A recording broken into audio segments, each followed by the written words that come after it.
अब हुतीस का मसला क्या है? देखिए यहाँ बड़ा इंटरेस्टिंग एस्पेक्ट हो गया, बहुत जबरदस्त मजेदार किस्सा अब शुरू हो रहा है। अब यहाँ दो तरह के पक्ष रखे जा रहे हैं।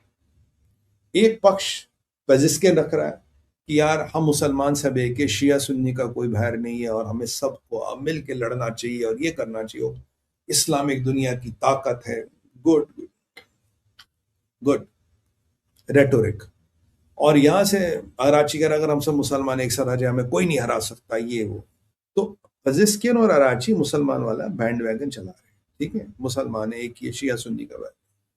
यहां से बैंड वैगन चला रहा है ईरान का विदेश मंत्रालय। ईरान का विदेश मंत्रालय मौसवी को सिक्योरिटी काउंसिल का हेड बनाया, and now Mousavi will be the most hunted man after Vahidi. अब वाहिदी नंबर 1 हंटेड हुआ, मौसवी होगा, तो इसराइली मौसवी तो आप जानते हो हेड बन गया होगा, तो ऑब्वियसली लिस्ट में ऊपर आ गया होगा। तो मौसवी ने कहा, कह रहा देखो जी ऐसा है, हमारा पॉइंट ऑफ व्यू बिल्कुल क्लियर है, हम इस अलायंस को पेपर अलायंस मानते हैं। और हम जरा पूछते हैं मोहम्मद बिन सलमान से, ये ईरानी कह रहे, विदेश मंत्रालय मौसवी वाला गया, कह रहे हैं मोहम्मद बिन सलमान से पूछते यार तुम अरब कैसे हो यार, तुमसे लड़ा नहीं जाता क्या? पहले अमेरिका के पीछे छुपते थे, फिर जाके इसको पकड़ लाए इसराइल को, इसराइल के बाद फिर पाकिस्तान की गोद में बैठ गए, अब पाकिस्तान से जेल नहीं भरा तब जाके तैयब अर्दोगन को पकड़ लाए।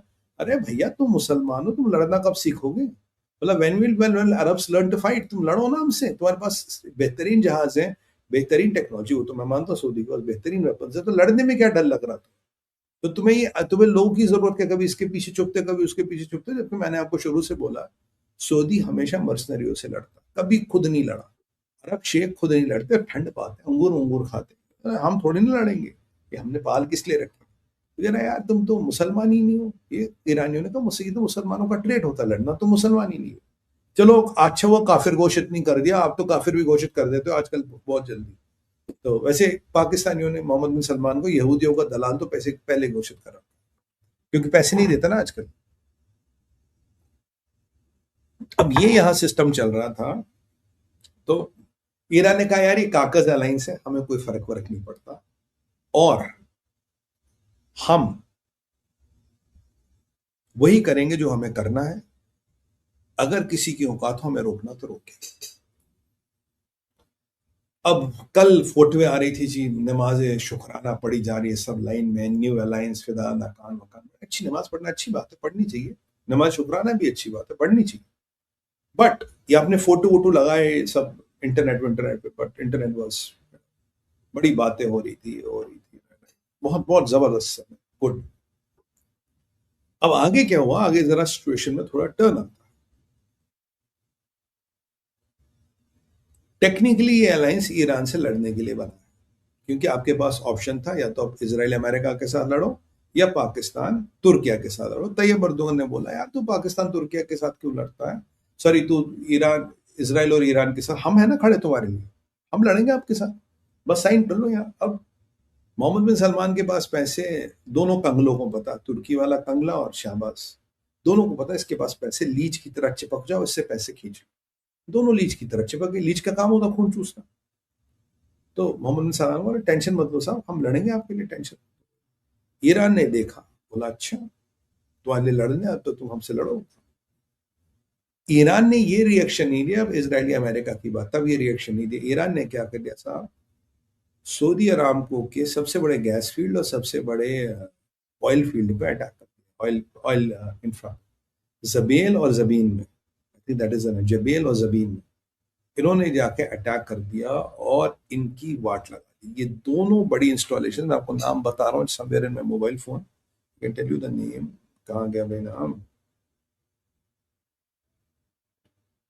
अब इन दोनों ऑयल फील्ड्स पे जो अटैक हुआ है, जिम ये सेकंड,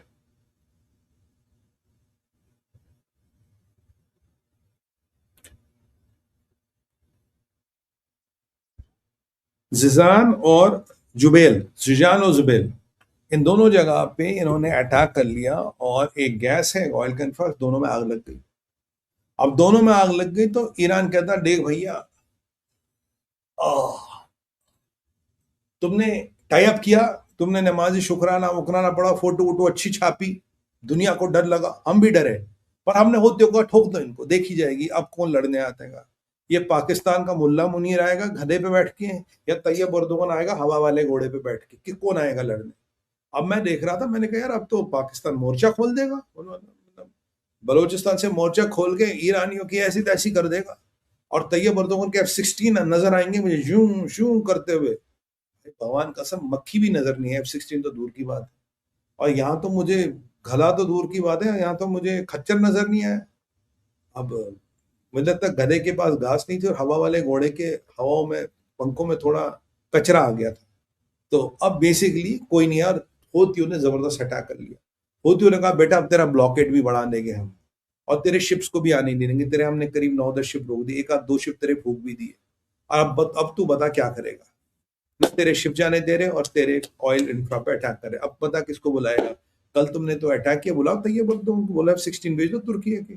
अब एक मेरा टेक्निकल पॉइंट है भाइयों, जो आप जिसमें आप मेरी मदद कर सकते हो। चलो ये तो बोल दिया attack on one is attack on other, attack on other is attack on three, बहुत बढ़िया बात है। पर एक बात बताओ, जब पाकिस्तानी 93,000 लोग पतलून उतार के सरेंडर करेंगे अगली बार, तो वो सरेंडर सऊदी का सरेंडर होगा, वो सरेंडर या तैयब अर्दोगन का सरेंडर होगा। ये भी होना चाहिए, एक का सरेंडर सबका सरेंडर है। जब पाकिस्तान फिर भीख मांगने आएगा सीज फायर कर लो, तो ये सऊदी का सीज फायर माने या ये तैयब अर्दोगन का भी सीज फायर माने। और जब हम एक को हराएंगे तो फिर कितने हारेंगे। तो मतलब सरेंडर में क्या क्या होगा, ये भी उस मिलिट्री मेमोरेंडम में चीजें होनी चाहिए, क्योंकि पाकिस्तान है तो सरेंडर करेगा या सीज फायर मांगेगा, तो अगली बार तो उनका भी फिर वही होगा, सरेंडर सीज फायर। अब यहाँ तो हम सवाल ये है कि हूतियों से भिड़ने के लिए कोई आगे ही नहीं आ रहा, सब अपने अपने ठंड पाके बैठ गए, जनाब हम हूतियों से नहीं लड़ेंगे। उसके भी कारण है क्यों नहीं लड़ेंगे। तो हूतियों ने जबरदस्त अटैक, हूतियों ने कहा अभी और अटैक करेंगे, तुम्हारी शिप्स की ऐसी तैसी करते जो मोहम्मद बिन सलमान कर सकता। अगर ईरान के विदेश मंत्रालय कह रहा हमें इस कागजी अलायंस से डर नहीं लगता, और खबरदार किसी ने बीच में आने की कोशिश की, किसी को नहीं छोड़ेगी। देखो Iran is a man with no demands, कह रहा हम तो मरेंगे, तुम सबको जले जाके ठोकेंगे, बेटा बीच में मत आना कोई। ईरान ने धमकी दी, चुप चाप शू शाह शू। तैयब अर्दोगन तो ऐसे बैठा है, और वो फिलहाल हकान तो टेबल के नीचे छुपाए हैं मेरे, और वो मुल्ला मुनीर तो गधे के सर से सींग गायब, कोई नहीं आया हूती उससे लड़े। अबे यहाँ तो ईरान की सेना भी नहीं है, तो हूती है, उनसे भी लड़ने की औकात नहीं। और तबीयत से अब वो क्या करेंगे, वो तबीयत से इनका तेल पानी फूकेंगे, क्योंकि अब अमेरिका भी बचाने नहीं आएगा सलमान को। अमेरिका कह रहा तूने अलायंस कर लिया ना भाई, कर ले। लास्ट टाइम इसराइल ने बचाया, अमेरिका ने बचाया, अमेरिका इसराइल क्यों बचाने आएगा, बोले तुम कर लो, तुम्हारे पास दो दो जंग बहादुर है, दो दो जादी है तुम्हारे पास, तो बुलाओ उनको, वो बचाएंगे तुम्हें। भाई हम तो काफिर है, एक यहूदी है और एक सुपर काफिर है, काफिर है। हम तो तुम्हारे पास तो दो पाक मुसलमान मुल्क है, बलो बलो बचाए तुम्हें शियाओं से, दोनों गायब, दोनों आएंगे नहीं बचाने। F-16 वगैरह इनके दिखे नहीं, तो मामला हो गया खराब। और यहाँ जरा आते पाकिस्तान, या ईरान ने पाकिस्तान को बोल दिया, बोला देखो बेटा पाकिस्तान जरा संभल के रहियो मुन्ना, अगर सोरियों के लिए हमसे भिड़े, हम तुम्हारी भजिया खोल देंगे यहाँ से, भजिया खोल देंगे यहाँ से बलोचिस्तान से। और बलोचिस्तान वैसी धागों से लटक रहा है, और इतने मिसाइलें दागेंगे, इतने मिसाइलें दागेंगे कि मुल्ला मुनीर के पिछवाड़े में आग लग जाएगी। बेटा पंगे मत लेना हमसे, इन्होंने बोल दिया। तो और यहाँ पे ख्वाजा आसिफ की बेचारे की सिट्टी पिट्टी गुम हो गई, बुढ़ापे में उसकी कच्ची हो गई। अब क्या हुआ ख्वाजा आसिफ के साथ, कल कह रहा था अब भारत पे और इसराइल पे हम हमला करेंगे, ये दोनों आतंकवादी देश है। इसराइल तो इलिजिटिमेट कंट्री, अब ख्वाजा 4,000 साल का इतिहास है इजिप्ट का, सॉरी इसराइल का। तेरे को तो पैदा हुए 75 साल हो गए, तेरे पाकिस्तान को वो तो 4,000 साल पुरानी सिविलाइजेशन है कम से कम, उतना तो रिटन रिकॉर्ड है। तो अब खैर ये मदरसे में इतना कहाँ पढ़ाते ख्वाजा साहब, आपको नहीं पता, पाकिस्तान के मदरसे वैसे ही फेल है, वहां भी फर्जी मदरसे होंगे। एनीवे, तो अब मदरसा छाप, तुम्हें कहना मदरसे का अपमान करना, तुम्हें उससे भी नीचे कुछ चाइनीज मदरसा छाप हो तुम, मतलब नकली मदरसा, चाइनीज मदरसा छाप हो तुम मदरसा छाप ही नहीं हो, मदरसे का अपमान नहीं करना चाहता, तुम उससे भी नीचे लेवल के गलीज हो। तो अब ये कल धमकियां वमकियां दे रहा था, इंशाल्लाह मुसलमान आएंगे, अटैक करेंगे, भारत को दिखा देंगे, ये कर देंगे, वो कर देंगे। बहुत जबरदस्त ख्वाजा साहब, जबरदस्त यार, ग्रेट। फिर आज थोड़ी बहुत हवा निकली तो सऊदियों से पूछा, बोला भाई साहब ये तुमने कल मिलिट्री पैक्ट पे कहते तुम्हारे जंगजू कहाँ है, मुजाहिद कहाँ है, मुजाहिद मर्द मुजाहिद कहाँ रह गए। सऊदियों ने कहा देखो ये जो पैक्ट है ना, इसमें मतलब जो अटैक का है उसकी डेफिनेट, कुछ सऊदियों ने बेसिकली बात घुमा दी, पर ये मिलिट्री पैक्ट है पर इसमें मतलब ना इप्स बट्स इधर उधर होने लगा। तूने कहा बेटा समझ गए, तुम्हारी तो ठक हो गई है, मतलब कोई कहता ना, एक कहते हैं कि बिस्मिल्लाह फेल, वो बिस्मिल्लाह फेल वाली परिस्थिति हो गई, बिस्मिल्लाह फेल हो गए पर।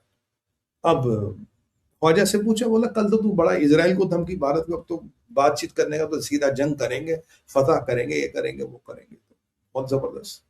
तो ख्वाजा से मुझे, ख्वाजा साहब ये बताओ ये ईरान वीरान पे अटैक, मतलब ईरान अटैक कर रहा, आप क्या करोगे अब?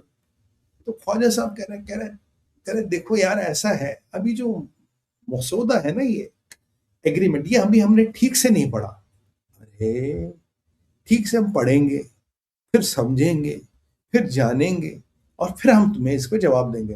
बोले ख्वाजा कल तो तू बड़ा फुदक रहा था इसराइल और भारत के नाम पे, तब कल तूने सारा पढ़ लिया था, आज तुम्हारी औकात सामने आ गई और आज तुमने कुछ नहीं पढ़ा। आज तुझे पता ही नहीं एग्रीमेंट क्या था। अगर एग्रीमेंट नहीं पता था क्या, तो कल भोंक क्यों रहा था? कल भोंकने का मतलब क्या था तेरा? कल चुपचाप बोलता मैंने एग्रीमेंट निकल, तो तूने सारा पढ़ा, तो इंशाल्लाह ये कर देंगे वो कर देंगे। ये वो वाली बात है ना, पहले तालिबानियों को जमाई कहते थे तुम, तालिबानी तो हमारे जमाई, हमारी बेटियों से शादी की है, फिर कह रहे तालिबानी गद्दार है, ये हिंदू है, ये हिंदुस्तान की सेना है, ये आरएसएस की सेना है। मतलब तुम्हारा यार कोई धर्मीमान भी है? मतलब इतने गंदे नाली की नजाजत हो कि कुछ भी बोल देते हो। पहले कहते हो कि तालिबान हमारे जमाई, फिर कहते हैं हिंदुस्तान का फितना है, हिंदुस्तान की ये है, ये तो हिंदू है, तो आरएसएस की सेना है, और तब कहते हैं ये तो काफिर है, तालिबानी काफिर है।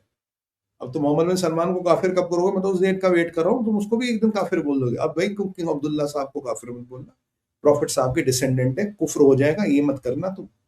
और तुम्हारा कुछ नहीं भरोसा, पैसे कोई काट दे तो उनको भी कुछ बोल दोगे। ऐसे बड़े इज्जत वाले व्यक्ति है किंग अब्दुल्ला, तुम्हारी तरह नहीं है, मतलब अजनी ना इधर ना उधर। अब बेचारे अजनी फुदक रहे। चलिए, अब आज ख्वाजा आसिफ की सिट्टी कह रहा नहीं नहीं, मतलब जनाब देखो ऐसा है वैसा, ये इधर उधर बात घुमाने लग गया।